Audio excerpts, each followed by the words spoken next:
In the last 50 years or so, there have been two great conservation success stories in this country, in my opinion. One of them has had to do with the restoration of our deer herd. Now, if you're like me, when you grew up, you seldom if ever saw a deer. It was a big deal to see a deer. And now you don't even have to go out of town. They're eating your petunias. They're all over. It's been a great success story. Another success story has been the restoration of the wild turkey. You know, Benjamin Franklin said that the wild turkey ought to be our national bird. I think it's all right that the eagle took that position, but the wild turkey has been a magnificent bird. And at one time, did you ever see one when you were growing up? You know, I live on a farm down south of Springfield, and this morning as I drove in, a big gobbler flushed off the side of the road and flew immediately across the front of my car, and I had to swerve to keep from having it cream me. Probably wouldn't have hurt the turkey. But we have turkeys all over, and you see them as you drive around. Those are two, in my opinion, great success stories in conservation. Now, if you look at how that has happened, there have been many individuals and many agencies that have been involved in those great success stories. But when you think about the wild turkey story, there's one person who stands out for his committed leadership and tireless advocacy to restore the wild turkey. And that person is Rob Keck, who's our speaker today. As a young art teacher from Pennsylvania, Rob came to lead the fledgling National Wild Turkey Federation, and over some 3 decades built it into one of our country's outstanding conservation organizations, forging alliances among hunters and sportsmen to lead the remarkable restoration of the wild turkey today in about every state of the Union. Now, Rob's leadership and influence on conservation issues have extended far beyond the wild turkey restoration to education and national policy on conservation, and I believe that I saw it, there's a program, and it has a biographical, short biographical sketch of Rob on the back, which tells about some of his other many outstanding career accomplishments in the field of conservation. Rob's leadership continues through his work on conservation issues today, as he represents the strong commitment of this organization right here, Johnny Morris and the Bass Pro Company, in spreading the good word and advocating on sound policy for conservation around the country. When we established the American National Fish and Wildlife Museum, today it's known as Wonders of Wildlife, back more than a decade ago, it was in the late 1990s, we had Rob Keck at the top of the list to serve on the board of that new organization. Rob was one of the founding directors and continues today as the director, indeed as the chairman. And in his remarks in a moment, he will be telling us something about the great expansion of the Wonders of Wildlife Museum here.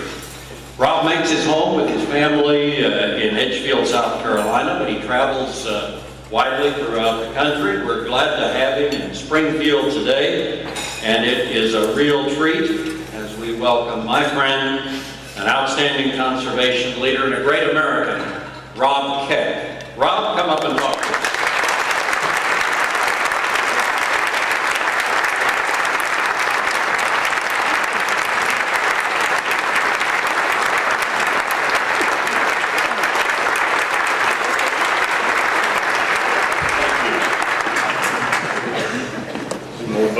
My old turkey hunting buddy, Neil Ritter out there, we doubled 2 years ago. In fact, if you look at those two gobblers out the hallway of the mountain, you'll know that the two hunters were Norm Ritter and myself. What a story that is. We're going to go into that. And thank you, John. And thank you, the Rotary Clubs of Springfield, for having me here today. What an honor what a pleasure it is to share the specialness of the great outdoors, what conservation really means to so many Americans. It's the quality of life that we all seek. We may not realize it, but John Moore is one of my heroes. He is one of my mentors.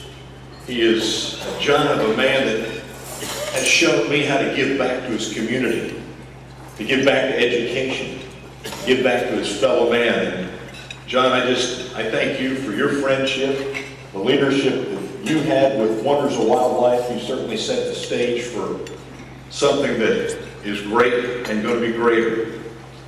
But you may not know that John's also a very accomplished turkey hunter, a passionate turkey hunter, and he has answered the call.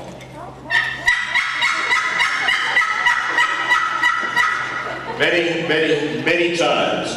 John, it's just, this community can't thank you enough for what you have given.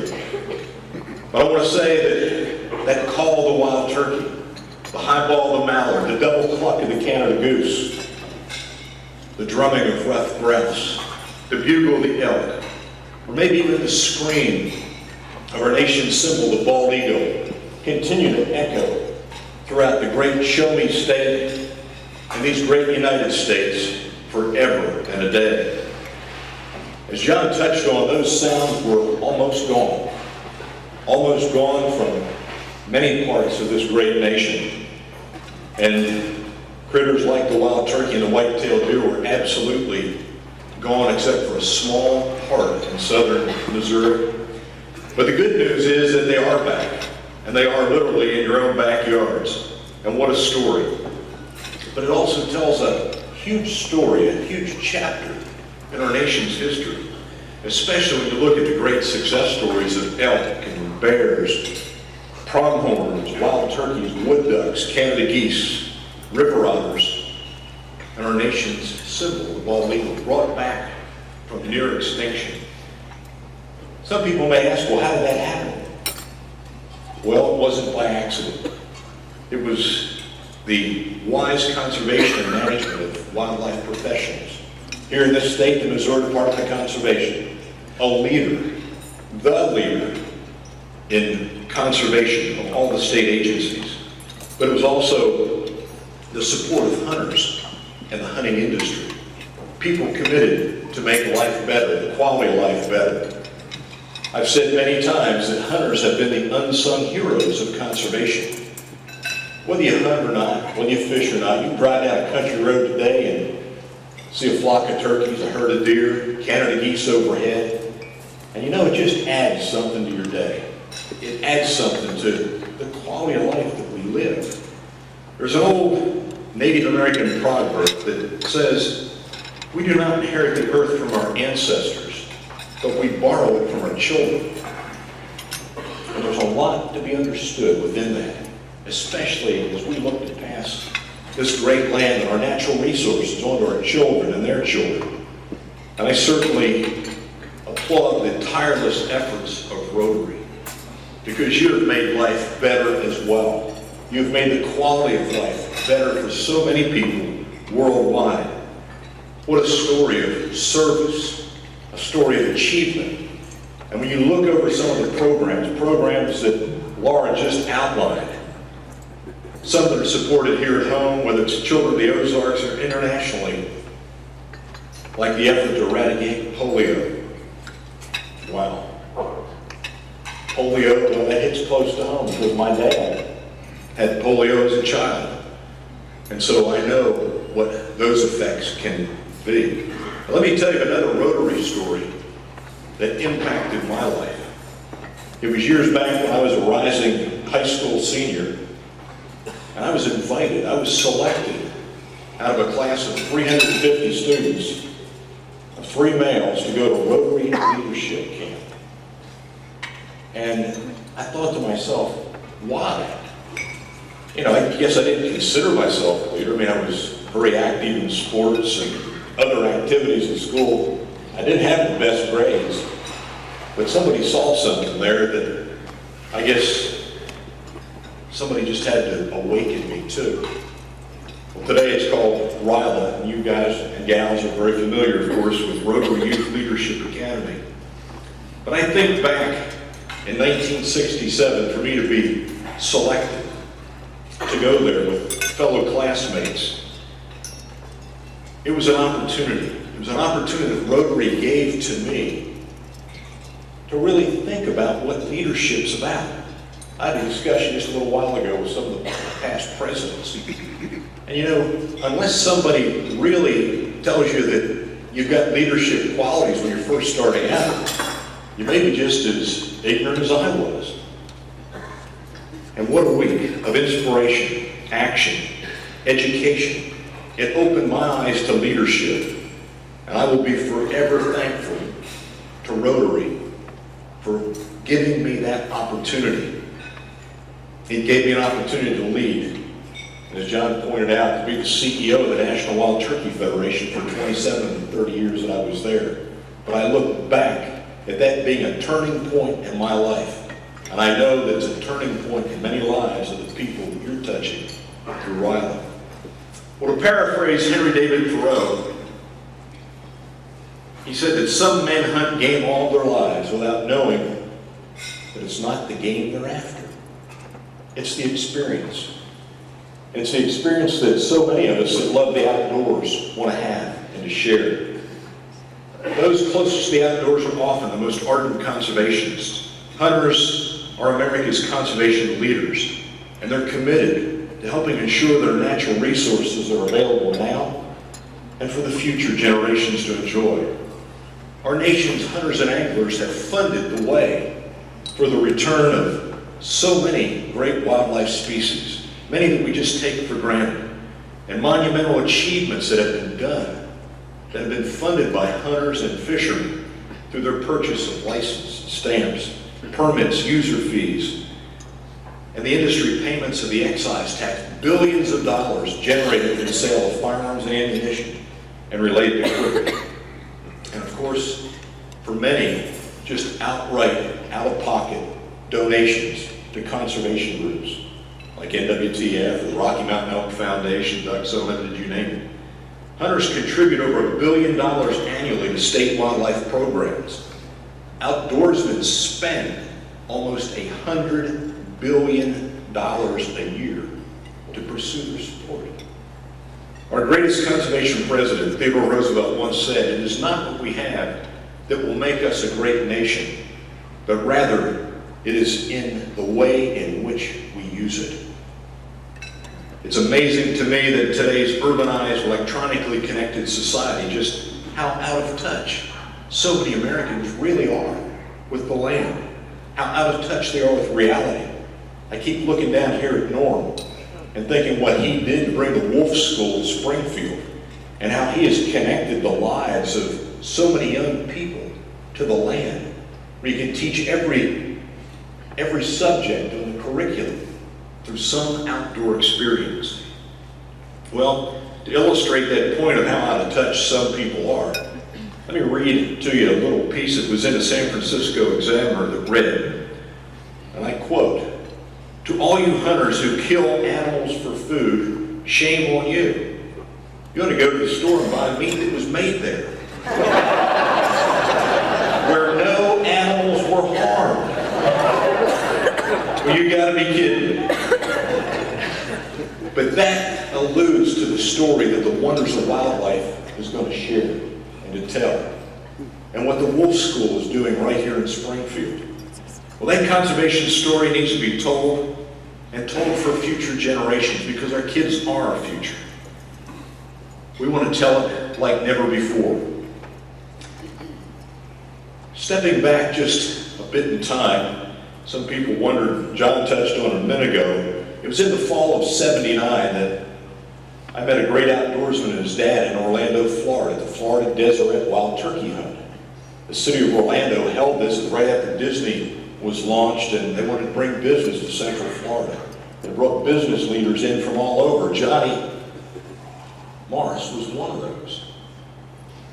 Well, I met this giant of a man and met his dad, John A., and little did I know that this passionate angler and a hunter would also become a very special friend and very special and his support of conservation, and in my case, the National Wild Turkey Federation.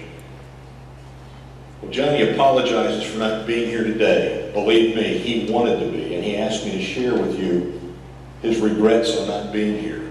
And I think you can just see in this building some of the touches of his magic, his commitment to conservation.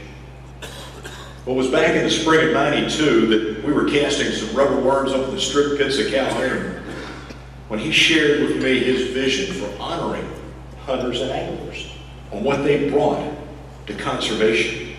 He said, I want to tell the greatest of conservation stories through a museum and an aquarium, attraction here in the Ozarks that will exceed anything ever done in wildlife and fisheries museums anywhere. Well, I want you to take a look on the screen. We've got a brief video clip of how we moved from that vision into a piece that was held at the Grand Ole Opry, sort of launching the Wonders of Wildlife. And it's called the Wonders of Wildlife Honors. Welcome to the Wonders of Wildlife Honors, a concert for conservation, presented by Bass Pro Shops. Hosted by Tracy Bird. Guest appearances from John Anderson, Ed Asner, Becca Brown, the Honorable George Bush, the Honorable Jenny Carter, Gary Chapman, Kenny Chesney, Terry Clark, Dale Earnhardt, Kurt Gowdy, Andy Briggs, Leonard Skinner, Reba McIntyre, Brad Paisley, Kenny Rogers, Tony Stewart, Travis Tritt, Brian White, Bill Wilkinson, and Chuck Lloyd. Good evening. I'm thrilled to be part of this evening's honors and the Wonders of Wildlife Foundation. I love the outdoors. I love to hunt and fish and hike around the bountiful American landscape. It's truly a gift we should all cherish and strive to preserve. Through the nonprofit Wonders of Wildlife Foundation, we're committed to making outdoor preservation a national mission. The foundation is made up of the most forward-looking conservation groups in America, working on behalf of every species from ducks to quail and trout to wild turkeys. I'd like to invite you to join me in being part of this most worthy cause. Good evening. When I was president, there was always one sure way to escape the rigors of the job: go fishing. Someone counted the number of fishing trips I made while in office. The official total was 54. That, of course, does not include the few I made when no one was looking. Because of my lifelong love of fishing and hunting, I'm very pleased to tell you a little about the new Wonders of Wildlife Museum, soon to open in the heart of the Ozarks in Springfield, Missouri. It's much more than a museum. It's a living wildlife environment for everyone to enjoy, especially those raised far from the wilderness. The museum will offer all of us a chance to see nature up close. President Jones and me thanking all of you for your efforts to support conservation and our nation's precious natural resources. We also look forward to seeing you soon at the new Wonders of Wildlife Museum. The Wonders of Wildlife Honors is privileged to announce Kurt Gowdy as the first ever recipient for the Lifetime Commitment Award.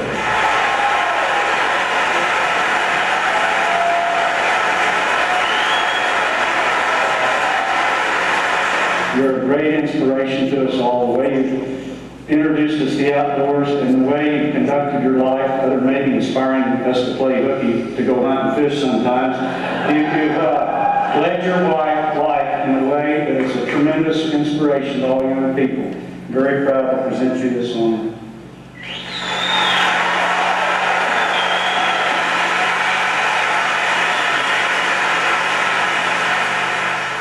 This is a special thrill to me that John Morris presented this to me tonight. If you've ever been to one of his stores, they're wildlife museums, they're just great promoting the outdoors in America. John, thank you very much for doing that for me. And thank everybody.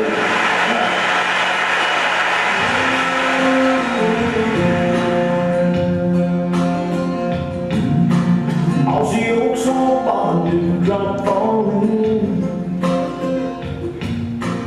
old Tom answering who last call. Nothing like the sun when the day breaks, meeting Daddy in the woods on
continue to help support that vision. And today, as John mentioned, I'm privileged to serve as the chairman of the board following in his footsteps. What an opportunity it is to tell this great story. I want you to follow through with a couple of slides that I want to share with you. If we concentrate on the really important stuff in life, there'd be a shortage of fishing poles. Well, I think I can add shotguns to that list as well. How special it is. Our mission at Wonders of Wildlife is to educate, inform, and entertain visitors concerning the value of fish and wildlife, to help them appreciate our heritage of hunting and fishing, and to motivate their personal involvement in the conservation of all of our outdoor resources. As you got a chance to hear from both Presidents, Bush and Carter, they're passionate.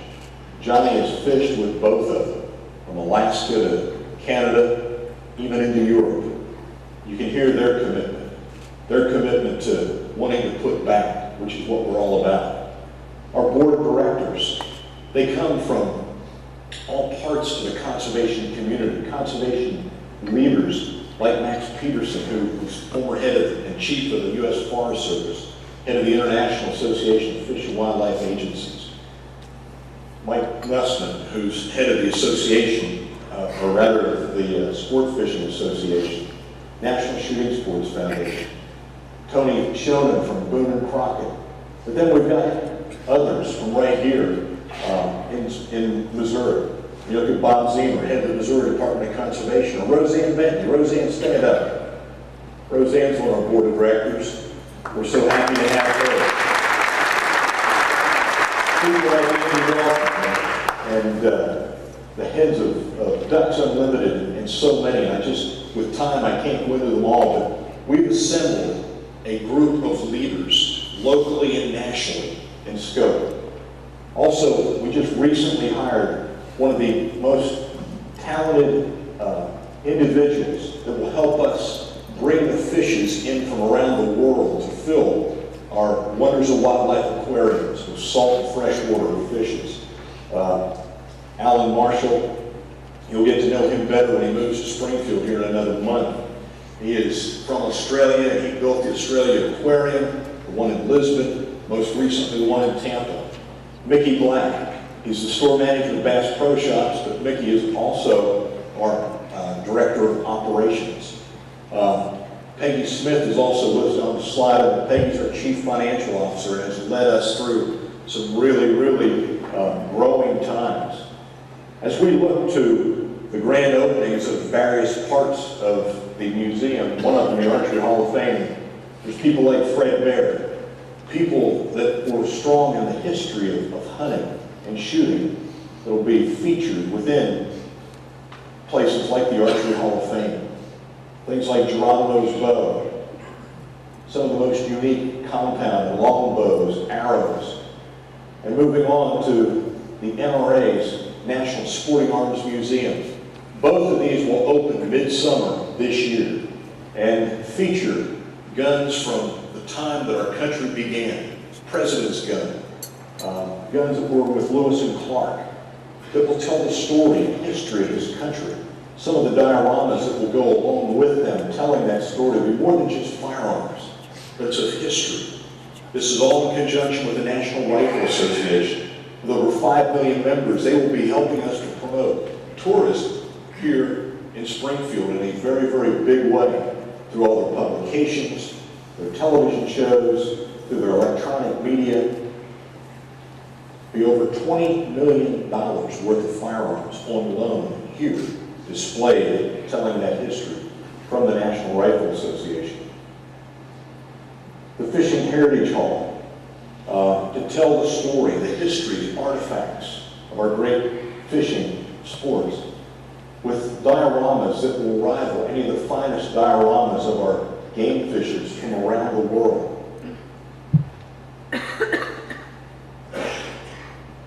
When complete, the Wonders of Wildlife will have 1.1 million gallons of water. Half of that in fresh water, the other half in salt water, have over 250 species of 11,000 animals. All that right here.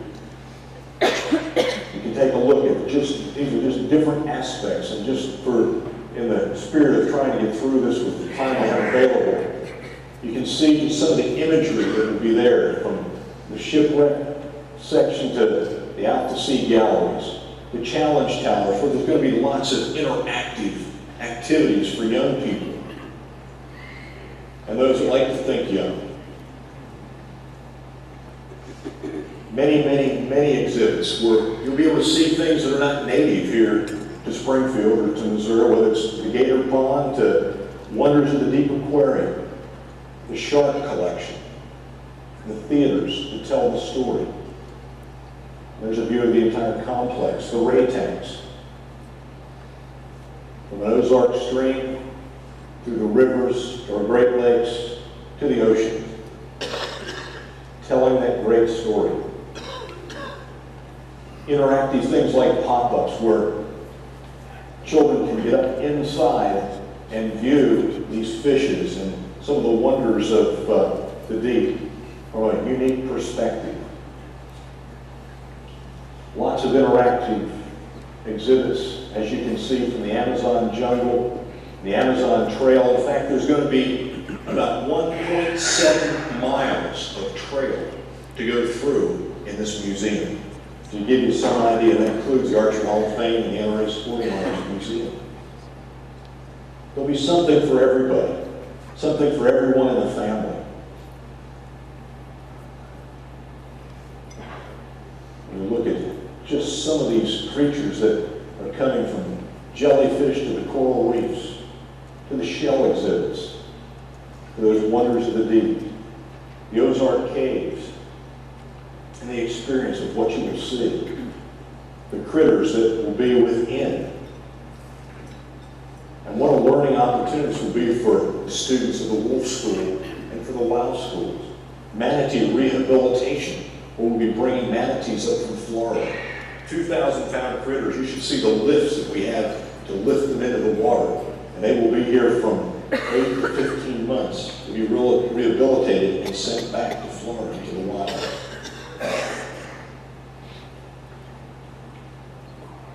Again, interactive with being able to feed those rays.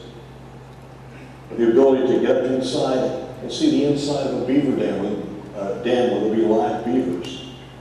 And some of the most up-to-date and exciting interactive types of displays we've drawn from the best there are in the world. Some of you may have seen the Perot Museum in Dallas. Some of the most up-to-date imagery, electronic media, and interactive types of exhibits, all of which will be here. The Teddy Roosevelt Wildlife Galleries, telling the story of our first conservation president. The wildlife galleries being modeled after, if any of you have been to the Natural History Museum in New York City, with over 14 million visitors a year, you talk about tourism. It will be African and North American game. And it will be something not only on par, but will exceed what you would find in New York City.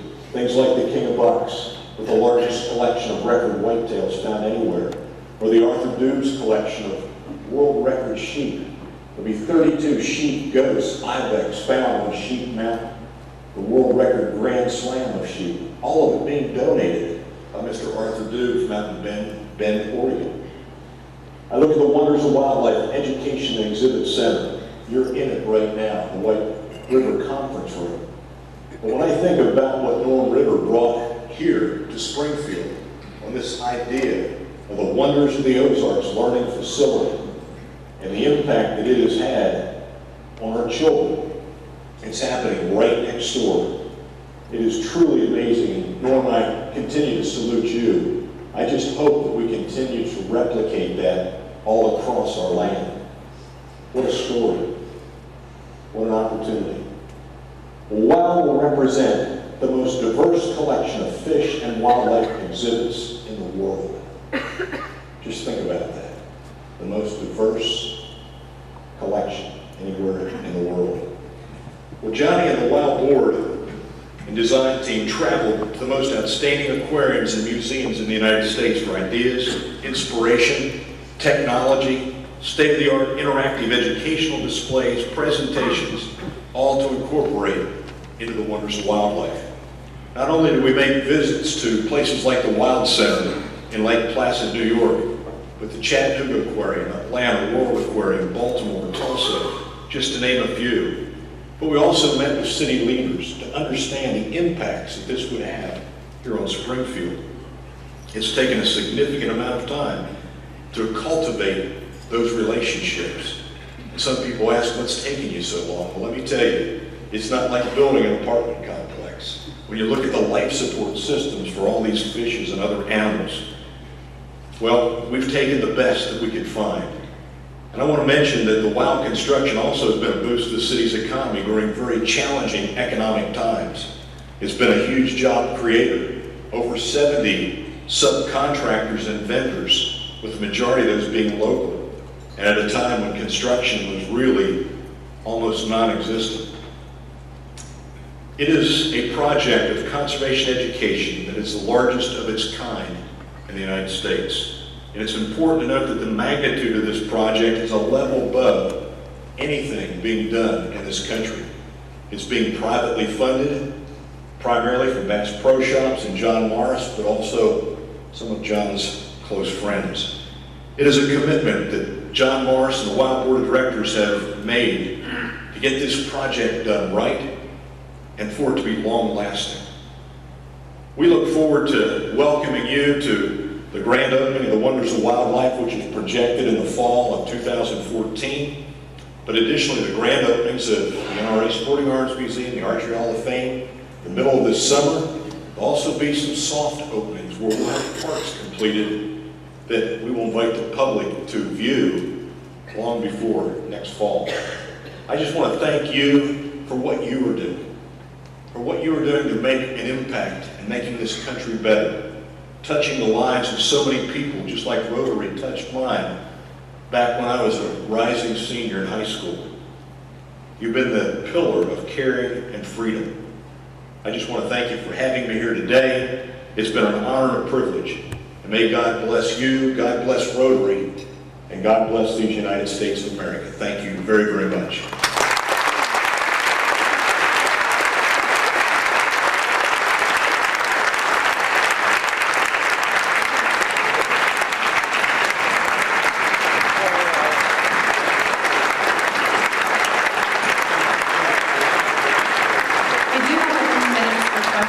So if anyone has any questions, we've got some microphones here.